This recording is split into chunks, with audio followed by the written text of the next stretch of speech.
On se trouve dans l'ancienne école Pasteur, dans le centre-ville d'Albi, on est en secteur patrimonial. C'est une ancienne école élémentaire qui a été reconvertie en logement et commerce. Sur ce projet-là en particulier, on a vraiment essayé de pousser au maximum la question du réemploi. Donc on n'a pas mis de filtre au départ, on a vraiment ouvert tous les champs possibles.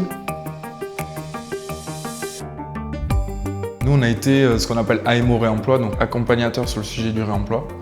La mission, elle a commencé d'abord par un diagnostic ressources en 2021. On avait construit le marché en disant on va déposer tout ce qu'on a identifié comme potentiellement réemployable. Aujourd'hui, on ne construit plus les marchés comme ça. On fait des variantes et le cureur dépose ce qu'il trouve preneur. On est ici dans un des appartements du projet. On peut voir le parquet qui a été du coup réhabilité. Donc c'est pas du réemploi, mais c'est un choix qui est encore plus vertueux. Les archis ont dit on va garder, on va le poncer, on va le remettre en état plutôt que de le changer. Et on a aussi donc ces radiateurs en fonte qui sont les radiateurs historiques de l'école et qui ont été réhabilités par un acteur spécialisé extérieur. C'est des très beaux objets, très anciens, qui apportent un confort qui est quand même très agréable. Ils étaient surdimensionnés par rapport à ce dont on avait besoin parce que le bâtiment n'était pas isolé à l'époque, il y avait des vieilles fenêtres. Et en les réemployant, on a travaillé pour faire en sorte de les désassembler entièrement, ailette par ailette, et de pouvoir les recomposer, ce qui nous a permis en fait de réadapter chaque radiateur à la bonne puissance pour chaque pièce.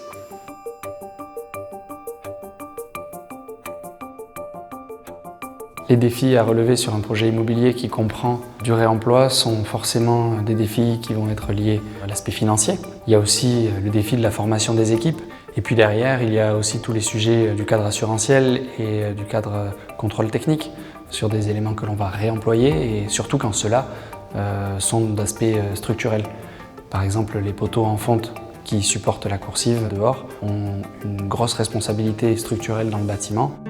Ici autour de nous, on voit l'élément majeur, le gros défi un peu du projet. Ces poteaux-là, historiquement, ils étaient en dessous de nos pieds. Ils portaient la coursive qui était en R+1 et aujourd'hui, ils portent la coursive qui est en R+2.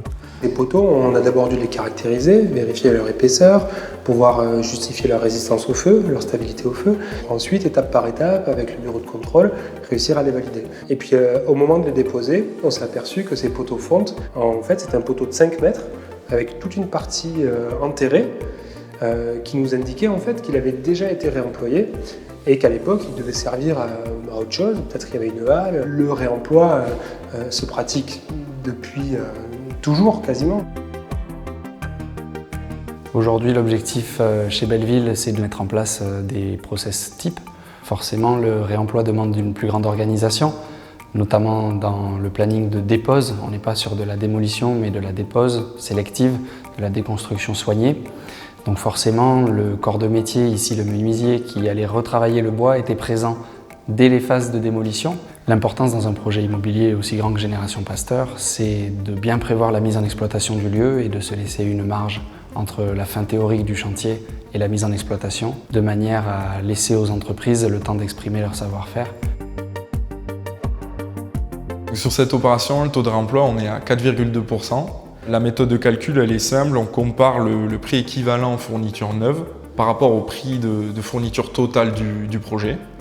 Et donc là, on a pour environ un peu plus de 30 000 € de fourniture de réemploi, et essentiellement du réemploi in situ, donc des éléments qui ont été déposés sur place et remis en œuvre sur place. Aujourd'hui, le projet sur lequel nous sommes est un projet qui est conforme aux objectifs que nous nous étions fixés lors du concours. Et ça, c'est quelque chose qui nous rend très fiers.